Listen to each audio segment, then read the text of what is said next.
ನಮಸ್ಕಾರ, ನೀವು ನೋಡ್ತಾ ಇದ್ದೀರಾ ಏಷ್ಯಾನೆಟ್ ಸುವರ್ಣ ನ್ಯೂಸ್. ನಾನು ಅಜಿತ್ ಹನುಮಕ್ಕನವರ್. ಮಹಾಭಾರತ 2024 ನಿನ್ನೆಯಿಂದ ಏಷ್ಯಾನೆಟ್ ಸುವರ್ಣ ನ್ಯೂಸ್ ಬರಲಿರುವ ಲೋಕಸಭಾ ಚುನಾವಣೆಗೆ ಸಂಬಂಧಿಸಿದಂತೆ ಮಾಡ್ತಾ ಇರುವ ವಿಶೇಷ ಕಾರ್ಯಕ್ರಮ. ಎಲೆಕ್ಷನ್ ಅಂದ್ರೆ, ರಿಸಲ್ಟ್ ಅಂದ್ರೆ ಬರೀ ಕೆಮಿಸ್ಟ್ರಿ ಅಷ್ಟೇ ಅಲ್ಲ, ಅದು ಮ್ಯಾಥಮೆಟಿಕ್ಸ್ ಕೂಡ ಹೌದು. ಈ ಸಲದ ಲೋಕಸಭಾ ಚುನಾವಣೆಗಳನ್ನು ಇನ್ನಷ್ಟು ಆಳವಾಗಿ ಅರ್ಥ ಮಾಡಿಸುವ ಕಾರಣಕ್ಕಾಗಿ ನಿಮ್ಮೆದುರಿಗೆ ಈ ಒಂದು ವಾರದ ವಿಶೇಷ ಕಾರ್ಯಕ್ರಮವನ್ನು ತೆಗೆದುಕೊಂಡು ಬರ್ತಾ ಇದ್ದೀವಿ. ಮಹಾಭಾರತ 2024 ನಿನ್ನೆ ಒಂದು ಓವರ್ ಆಲ್ ಪಿಕ್ಚರ್ ಕೊಟ್ಟಿದ್ದೀವಿ ನಿಮಗೆ. ದೇಶದಾದ್ಯಂತ 2014 ಏನಾಯಿತು, 2019 ಏನಾಯಿತು, ಯಾವ ರಾಜ್ಯಗಳಲ್ಲಿ ಯಾವ ಯಾವ ಪಕ್ಷಗಳು ಹೆಚ್ಚು ಸ್ಥಾನ ಗೆದ್ದಿದ್ದರಿಂದಾಗಿ ಆಯಾ ರಿಸಲ್ಟ್ಗಳು ಬಂದಿದ್ದಾವೆ. ಈ ಸಲ ಯಾವ ರಾಜ್ಯದಲ್ಲಿ ಯಾವ ಪಕ್ಷಕ್ಕೆ ಹೆಚ್ಚು ಪಾಸಿಟಿವ್ ಆಗಬಹುದು, ಹೆಚ್ಚು ನೆಗೆಟಿವ್ ಆಗಬಹುದು, ಈ ವಿವರಗಳನ್ನು ನೆನ್ನೆ ಕೊಟ್ವಿ. ಇವತ್ತು ನಮ್ಮ ರಾಜ್ಯದ ಕಥೆ ನೋಡುವ ಸಮಯ. ಕರ್ನಾಟಕದ 28 ಲೋಕಸಭಾ ಕ್ಷೇತ್ರಗಳು ಕಾಂಗ್ರೆಸ್ನವರು ಮಿಷನ್ 20 ಅಂತಿದ್ದಾರೆ. 20 ಲೋಕಸಭಾ ಕ್ಷೇತ್ರಗಳನ್ನು ಗೆಲ್ಲಬೇಕು ಅಂತಿದ್ದಾರೆ. ಬಿಜೆಪಿ ಅವ್ರದ್ದು ಬಿಡಿ, ಅವರು 28ಕ್ಕೆ 28 ಗೆಲ್ತೀವಿ ಅಂತ ಹೊರಟಿದ್ದಾರೆ. JDS ಮೈತ್ರಿಯೊಂದಿಗೆ ಸೇರಿಕೊಂಡು. ಅವೆಲ್ಲ ರಾಜಕೀಯ ಹೇಳಿಕೆಗಳು. ಗ್ರೌಂಡ್ ರಿಯಾಲಿಟಿ ಏನಿದೆ? ಕಳೆದ ಚುನಾವಣೆಯಲ್ಲಿ 25 ಕ್ಷೇತ್ರಗಳನ್ನು ಗೆದ್ದಿದ್ದ ಬಿಜೆಪಿ ಈ ಸಲ ಎಷ್ಟು ಮೈನಸ್ ಆಗಬಹುದು? ಕಳೆದ ಚುನಾವಣೆಯಲ್ಲಿ 1 ಕ್ಷೇತ್ರದಲ್ಲಿ ಮಾತ್ರ ಗೆದ್ದಿದ್ದ ಕಾಂಗ್ರೆಸ್ ಈ ಸಲ ಎಷ್ಟು ಹೆಚ್ಚಿಗೆ ಆಗಬಹುದು? JDS 1 ಕ್ಷೇತ್ರದಲ್ಲಿ ಗೆದ್ದಿತ್ತು. ಈ ಸಲ ಬಹುತೇಕ ಫಿಕ್ಸ್ ಆಗಿದೆ 2 ಕ್ಷೇತ್ರಗಳು JDSಗೆ.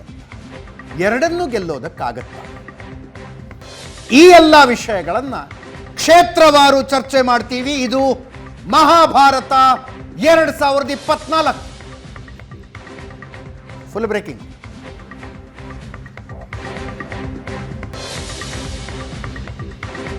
Modi guarantee versus Congress guarantee. ಈ ಸಲ ರಾಜ್ಯದಲ್ಲಿ Modi guarantee versus Siddaramaiah guarantee.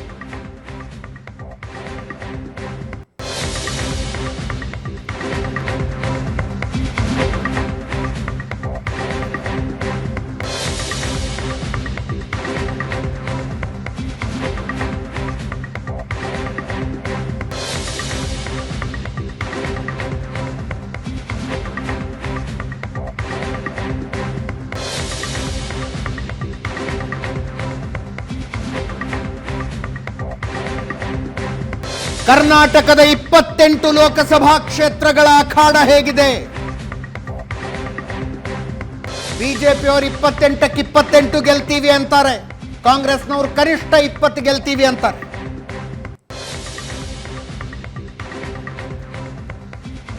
ಈಗಾಗಲೇ ಕಾಂಗ್ರೆಸ್ 7 ಕ್ಷೇತ್ರಗಳಿಗೆ ಅಭ್ಯರ್ಥಿ ಘೋಷಣೆ ಮಾಡಿದೆ.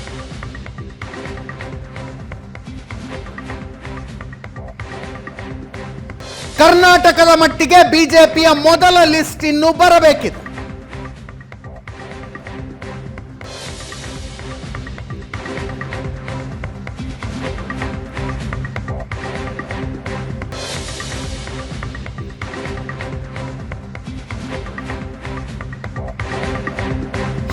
ಹತ್ತು ತಿಂಗಳ ಹಿಂದೆ ಕರ್ನಾಟಕದ ವಿಧಾನಸಭೆಯನ್ನ ದೊಡ್ಡ ಬಹುಮತದೊಂದಿಗೆ ಗೆದ್ದಿರುವ ಕಾಂಗ್ರೆಸ್ ಅದೇ ಕಾನ್ಫಿಡೆನ್ಸ್ ನಲ್ಲಿ ಲೋಕಸಭಾ ಚುನಾವಣೆಗಳನ್ನು ಎದುರಿಸೋದಕ್ಕೆ ತಯಾರಾಗಿದೆ.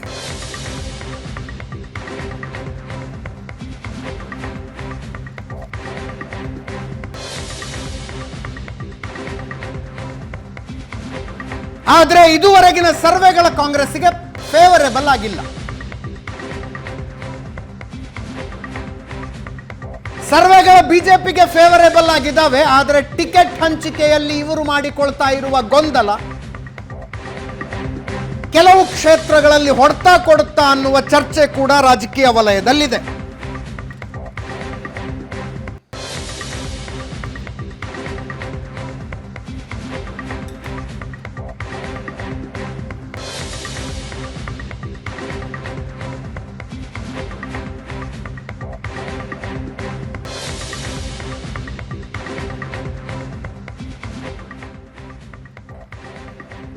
ಇವತ್ತಿನ ಅಂಕಿ ಸಂಖ್ಯೆಗಳನ್ನು, ರಾಜಕೀಯ ಲೆಕ್ಕಾಚಾರಗಳನ್ನು ಚರ್ಚೆ ಮಾಡೋದಕ್ಕೆ ಹಲವರು ನಮ್ಮ ಜೊತೆಗಿರ್ತಾರೆ. ನನ್ನ ಕೊಲೀಗ ಪ್ರಶಾಂತ್ ನಾಥು ಇದ್ದಾರೆ. ಪ್ರಶಾಂತ್, ಕಾರ್ಯಕ್ರಮಕ್ಕೆ ಸ್ವಾಗತ. ಹಿರಿಯ ಪತ್ರಕರ್ತರಾದ ರವೀಂದ್ರ ರೇಷ್ಮೆ ಅವರಿದ್ದಾರೆ. ತಮ್ಮ ಕೂಡ ಕಾರ್ಯಕ್ರಮಕ್ಕೆ ಸ್ವಾಗತ ರವೀಂದ್ರ ರೇಷ್ಮೆ ಅವರೇ. JDSನಿಂದ ಗಂಗಾಧರ ಮೂರ್ತಿ ಅವರು, ಕಾಂಗ್ರೆಸ್ನಿಂದ ನಟರಾಜ್ ಗೌಡರು, ಮೋಹನ್ ವಿಶ್ವ BJPಯಿಂದ ಇದ್ದಾರೆ. 3 ಜನರಿಗೂ ಕಾರ್ಯಕ್ರಮಕ್ಕೆ ಸ್ವಾಗತ. ಒಂದು ಸಲ ಹಿಂದಿನ 2 ಚುನಾವಣೆಯ ಕರ್ನಾಟಕದ ಸಂಖ್ಯೆಗಳನ್ನು ನೋಡೋಣ. ಇದೇ ಫಾರ್ಮ್ಯಾಟ್ನಲ್ಲಿ ನಿನ್ನೆ ಇಡೀ ದೇಶದ ಸಂಖ್ಯೆಗಳನ್ನು ತೋರಿಸಿದ್ದೀವಿ.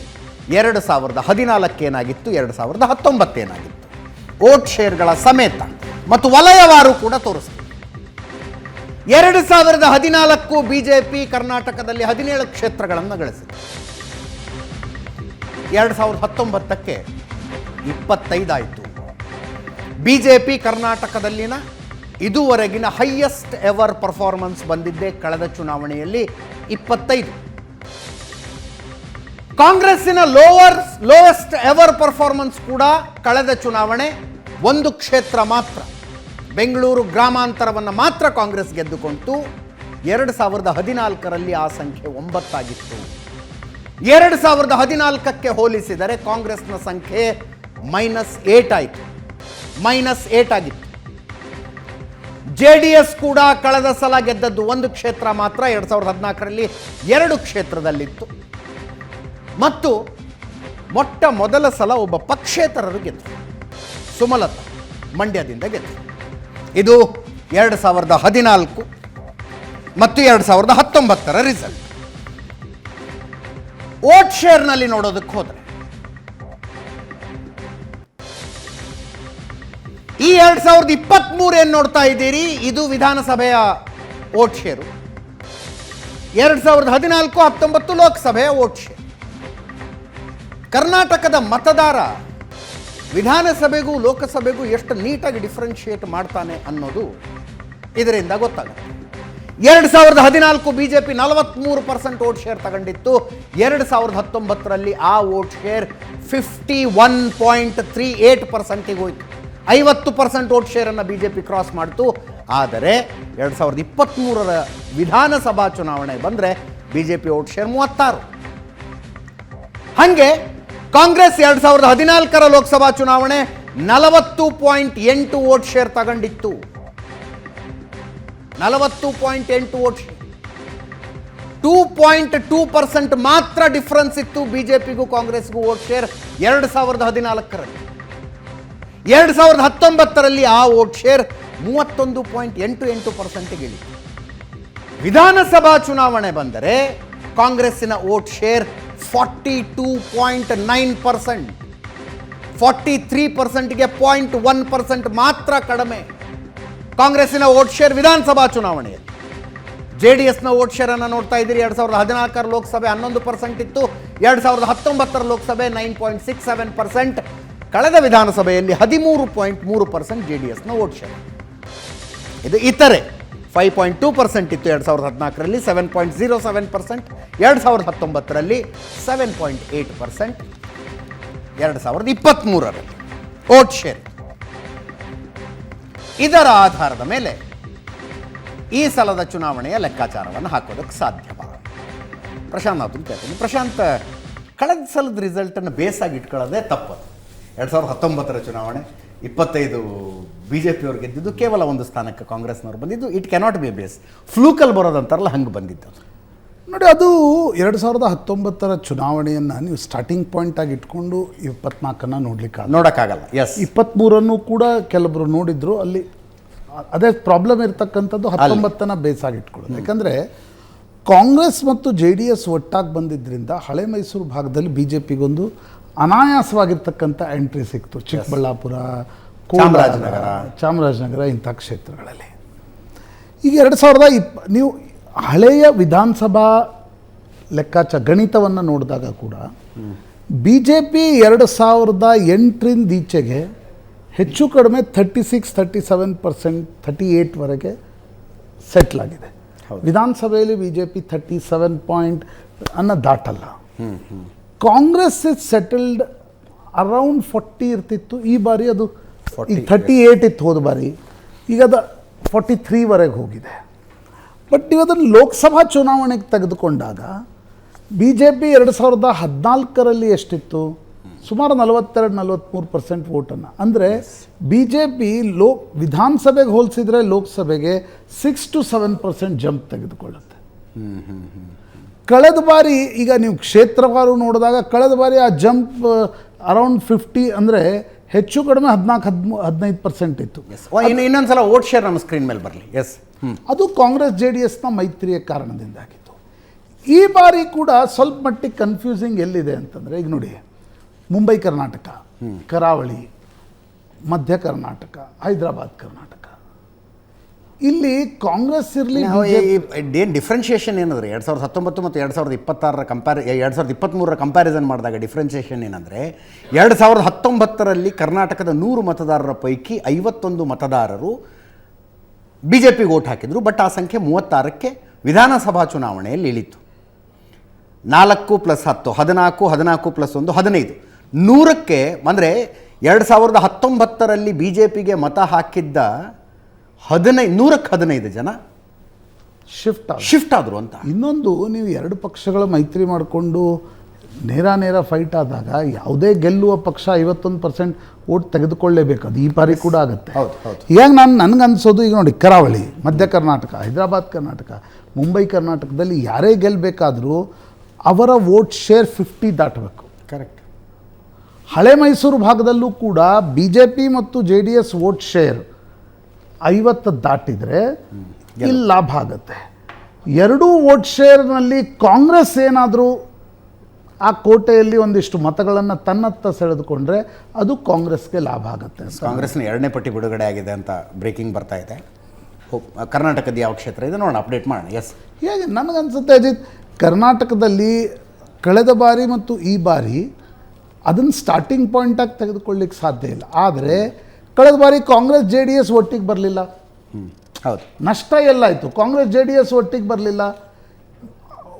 ಮುಂಬೈ ಕರ್ನಾಟಕ, ಕರಾವಳಿ ಮತ್ತು ಮಧ್ಯ ಕರ್ನಾಟಕದಲ್ಲಿ ಕಾಂಗ್ರೆಸ್ಗೆ ಏಕಾಂಗಿಯಾಗಿ ವೋಟನ್ನು ಸೀಟ್ ಆಗಿ ಕನ್ವರ್ಟ್ ಮಾಡುವ ಶಕ್ತಿ ಇರಲಿಲ್ಲ. ಈ ಬಾರಿ ನೋಡಬೇಕಾಗಿರ್ತಕ್ಕಂಥ ಅಂಶ ನನಗನ್ಸುತ್ತೆ, ನೋಡಿ, Mumbai Karnataka, Karavali, central Karnataka is stronghold of BJP. Lingayat ಕ್ರೋಢೀಕರಣ ಮತ್ತು ಉಳಿದ ಮತಗಳ ಕ್ರೋಢೀಕರಣ ಆದರೆ ಮೋದಿ ಹೆಸರಿನಲ್ಲಿ BJPಗೆ ಅಡ್ವಾಂಟೇಜ್ ಆಗುತ್ತೆ. ಹಳೆ ಮೈಸೂರು ಒಂದು ನೋಡಬೇಕಾಗಿರ್ತಕ್ಕಂಥ ಅಂಶ ಅಂದರೆ BJP ಮತ್ತು JDSನ ವೋಟ್ಗಳು ಪರಸ್ಪರ ಎಷ್ಟು ಶಿಫ್ಟ್ ಆಗ್ತವೆ ಅಂತಕ್ಕಂಥದ್ದು. ಹೈದರಾಬಾದ್ ಕರ್ನಾಟಕದಲ್ಲಿ ನೋಡಬೇಕಾಗಿರ್ತಕ್ಕಂಥ ಅಂಶ ಅಂದರೆ ಅದರ್ ಕಮ್ಯುನಿಟೀಸ್ ಏನು ವಿಧಾನಸಭಾ ಚುನಾವಣೆಯಲ್ಲಿ ದೂರ ಹೋಗಿದ್ವು ಹೈದರಾಬಾದ್ ಕರ್ನಾಟಕದಲ್ಲಿ, ಅವುಗಳನ್ನು ಎಷ್ಟರ ಮಟ್ಟಿಗೆ ವಾಪಸ್ ತೆಗೆದುಕೊಂಡು ಬರಲಿಕ್ಕೆ ಸಾಧ್ಯ ಆಗುತ್ತೆ. ಮತ್ತು ಲಿಂಗಾಯತ ಕ್ರೋಢೀಕರಣ ಕಳೆದ ಬಾರಿ ಏನು ಮಿಸ್ಸಿಂಗ್ ಇತ್ತು ಹೈದರಾಬಾದ್ ಕರ್ನಾಟಕದಲ್ಲಿ, ಅದು ಎಷ್ಟರ ಮಟ್ಟಿಗೆ ಮಾಡಲಿಕ್ಕೆ ಸಾಧ್ಯ ಆಗುತ್ತೆ. ಎಸ್, ರವೀಂದ್ರ ರೇಷ್ಮೆ ಅವರೇ, writing on the wall is clear. BJP ಮತ್ತೊಮ್ಮೆ 25 ಪಡೆಯೋದಕ್ಕಾಗೋದಿಲ್ಲ, ಕಾಂಗ್ರೆಸ್ ಮತ್ತೊಮ್ಮೆ 1 ಸ್ಥಾನಕ್ಕೆ ರಿಸ್ಟ್ರಿಕ್ಟ್ ಆಗೋದಿಲ್ಲ ಅಂತ. ಕಾಂಗ್ರೆಸ್ ಎಷ್ಟು ಏರುತ್ತೆ, BJP ಎಷ್ಟು ಇಳಿಯುತ್ತೆ? That is the question. ಕರ್ನಾಟಕದ ಮತದಾರರ ರಾಜಕೀಯ ವಿವೇಚನಾ ಶಕ್ತಿ, ಅಂದರೆ ರಾಷ್ಟ್ರ ರಾಜಕಾರಣ ಮತ್ತು ರಾಜ್ಯ ರಾಜಕಾರಣವನ್ನು ಭಿನ್ನವಾಗಿ ನೋಡೋ ಸಾಮರ್ಥ್ಯ ಎಂಥದ್ದು ಅನ್ನೋದಕ್ಕೆ 1984 ಡಿಸೆಂಬರ್ನ ಲೋಕಸಭಾ ಚುನಾವಣೆ, 1985 ವಿಧಾನಸಭಾ ಚುನಾವಣೆ, ಇಂದಿರಾ ಗಾಂಧಿ ಹತ್ಯೆ ನಂತರದ ಒಂದು ಸಹಾನುಭೂತಿ ಅಲೆ ಏನಿತ್ತು, ಎಲ್ಲ ವಿರೋಧ ಪಕ್ಷಗಳು ಕೊಚ್ಕೊಂಡು ಹೋಗ್ಬಿಟ್ಟು ರಾಜೀವ್ ಗಾಂಧಿ ಅವರಿಗೆ 413 ಸೀಟ್ ಸಿಕ್ತು. ಕರ್ನಾಟಕದಲ್ಲಿ ಕೂಡ 26 ಸೀಟ್ ಕಾಂಗ್ರೆಸ್ಸಿಗೆ ಬಂದ್ಬಿಡ್ತು. ರಾಮಕೃಷ್ಣ ಹೆಗಡೆ ಅವರು ಮುಖ್ಯಮಂತ್ರಿ ಆಗಿದ್ದ ಡೋಲಾಯಮಾನ ಸರ್ಕಾರ, ಅವ್ರಿಗೆ ಸ್ಪಷ್ಟ ಬಹುಮತ ಇರೋ ಜನತಾ ಪಕ್ಷದ 92 ಜನ MLA ಇದ್ದಿದ್ರು. BJP ಮತ್ತು ಪಕ್ಷೇತರ ಬೆಂಬಲದ ಸರ್ಕಾರ ಇಟ್ಕೊಂಡಿದ್ರಲ್ಲ, ನೈತಿಕ ಹೊಣೆ ಹೊತ್ತುಬಿಟ್ಟು ರಾಜೀನಾಮೆ ಕೊಟ್ಟು ವಿಧಾನಸಭೆ ವಿಸರ್ಜಿಸಿ ಮತ್ತೆ ಮರುಚುನಾವಣೆಗೆ ಹೋದಾಗ 136 ಸೀಟ್ ಬಂದು ಜನತಾ ಪಕ್ಷಕ್ಕೆ. 3 ತಿಂಗಳಲ್ಲಿ ಕರ್ನಾಟಕ ಮತದಾರ ಯೂಟರ್ನ್. ಅದೇ ರೀತಿ ಲೋಕಸಭಾ ಚುನಾವಣೆಯಲ್ಲಿ ಕರ್ನಾಟಕದಲ್ಲಿ 26 ಕ್ಷೇತ್ರಗಳಲ್ಲಿ ಕಾಂಗ್ರೆಸ್ ಅನ್ನು ಗೆಲ್ಲಿಸಿದ್ದ ಮತದಾರ 3 ತಿಂಗಳ ನಂತರ ವಿಧಾನಸಭಾ ಚುನಾವಣೆ ನಡೆದ್ರೆ ಜನತಾ ಪಕ್ಷಕ್ಕೆ ಹೆಗಡೆ ಅವರ ನಾಯಕತ್ವಕ್ಕೆ ವೋಟ್ ಕೊಟ್ಟರು. 2013ರಲ್ಲಿ ಸಮರ್ಥ ನಾಯಕತ್ವ ಸುಭದ್ರ ಸರ್ಕಾರ ಅಂತ ಸಿದ್ದರಾಮಯ್ಯನವರಿಗೆ ಯಾರು 122 ಸೀಟ್ ಕೊಟ್ಟಿದ್ರು, ಒಂದೇ ವರ್ಷದಲ್ಲಿ 2014 ಲೋಕಸಭಾ ಚುನಾವಣೆ ಮೋದಿ ಎಂಟ್ರಿ ಕೊಟ್ಟು ಕೂಡಲೇ 17 ಲೋಕಸಭಾ ಸೀಟ್ ಅಷ್ಟೇ ಅಲ್ಲ, 132 ಅಸೆಂಬ್ಲಿ ಕ್ಷೇತ್ರಗಳಲ್ಲಿ BJP ಲೀಡ್ ಬಂದಿತ್ತು. ಆ ಮೋದಿ ಅನ್ನೋ ಟ್ರಂಪ್ ಕಾರ್ಡು BJPಗೆ ಒಂಥರ ಇದಕ್ಕಿಂತ ವಿದ್ಯುತ್ ಸಂಚಾರ ಮಾಡಿಬಿಡ್ತು.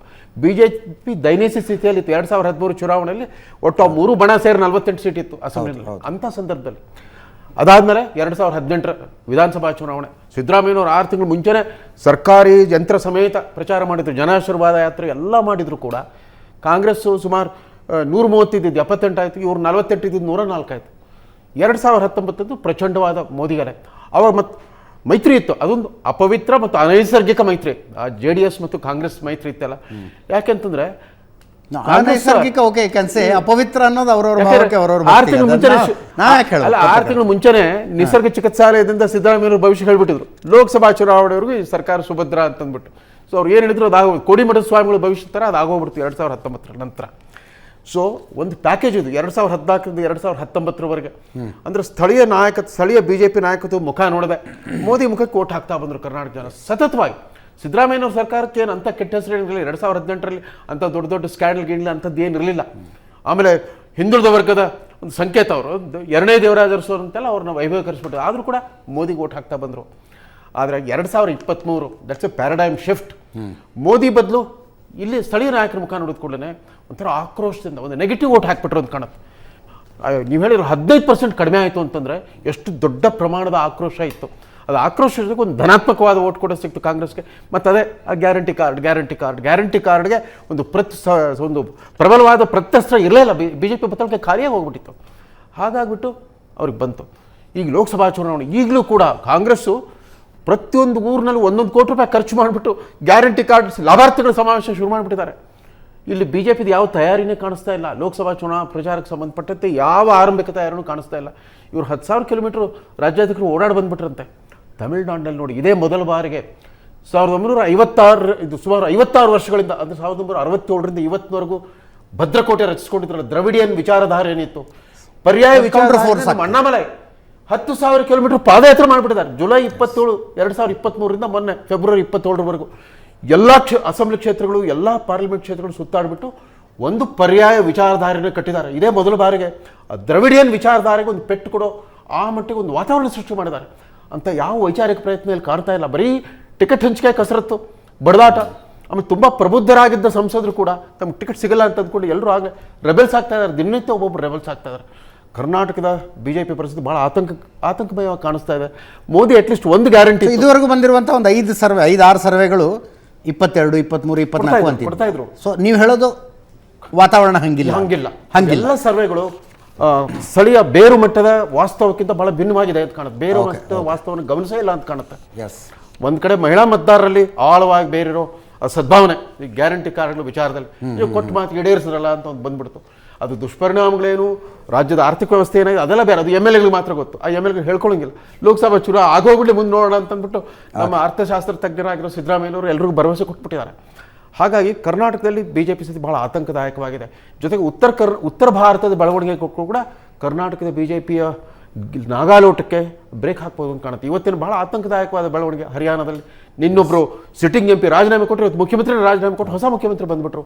ರಾಜಸ್ಥಾನದಲ್ಲಿ ಒಬ್ಬ MP ಅಷ್ಟೇ ಅಲ್ಲ, ಕೇಂದ್ರದಲ್ಲಿ ರಾಜ್ಯ ಸಚಿವರಾಗಿರೋ ವ್ಯಕ್ತಿ ಇವತ್ತಾಗಲೇ BJP ವಿರುದ್ಧ ನಾಯಕತ್ವದ ವಿರುದ್ಧ ಮಾತಾಡಿದರೆ ರಾಜೀನಾಮೆ ಕೊಡೋ ಹಂತಕ್ಕೆ ತಲುಪಿಬಿಟ್ಟಿದ್ದಾರೆ. ಪಶ್ಚಿಮ ಬಂಗಾಳದಂತೂ ಆ ಪರಂಪರೆ ಹಂಗೆ ಮುಂದುವರೆದ್ಬಿಟ್ಟಿದೆ. ಅವ್ರಿಗೆ 75 ಸೀಟ್ ಇತ್ತು MLA ಸೀಟ್. ಎಲ್ಲ MLAಗಳು 10 ಜನ MLAಗಳು ಬಿಟ್ಟು ಹೋದರು, MP ಒಬ್ಬರು ಬಿಟ್ಟು ಹೋದರು. ಕೇಂದ್ರದಲ್ಲಿ ಸಚಿವರಾಗಿರೋರು ಆಗಲೇ ನಾಯಕತ್ವದ ವಿರುದ್ಧ ಮಾತಾಡ್ತಿದ್ದಾರೆ. ಯಾಕೋ ಸ್ವಲ್ಪ ಅಪಶಕನಗಳು ಎದ್ದು ಕಾಣ್ತಾ ಇದೆ BJP ಒಟ್ಟಾರೆ ನಾಗಾಲೋಟ. ಬಟ್ ನೀವು ನಂಬರ್ಸ್ ಹೇಳ್ತಾ ಇರಲ್ಲ, ಈಗ ನಂಬರ್ ಹೇಳ್ತಾ ಇರ 15 ಬಂದ್ರು ಪವಾಡ ಅಂತ ಕಾಣುತ್ತೆ. ಇವತ್ತಿನ BJP ದುರವಸ್ಥೆ ನೋಡಿದ್ರೆ 15 ಸೀಟ್ ಬಂದ್ರು ಅವ್ರು ಅದೃಷ್ಟವಂತರು ಅಂತ ಕಾಣುತ್ತೆ. ಓಹ್ ವಂಡರ್ಫುಲ್. ಒಂದು ಪಕ್ಷಗಳ ವಕ್ತಾರರ ಪ್ರತಿಕ್ರಿಯೆಯನ್ನು ತೆಗೆದುಕೊಳ್ಳೋದಕ್ಕಿಂತ ಮುಂಚೆ ಒಂದು ಸಣ್ಣ ಬ್ರೇಕ್ ಮುಗಿಸ್ಕೊಂಡು ವಾಪಸ್ ಬರ್ತೀವಿ.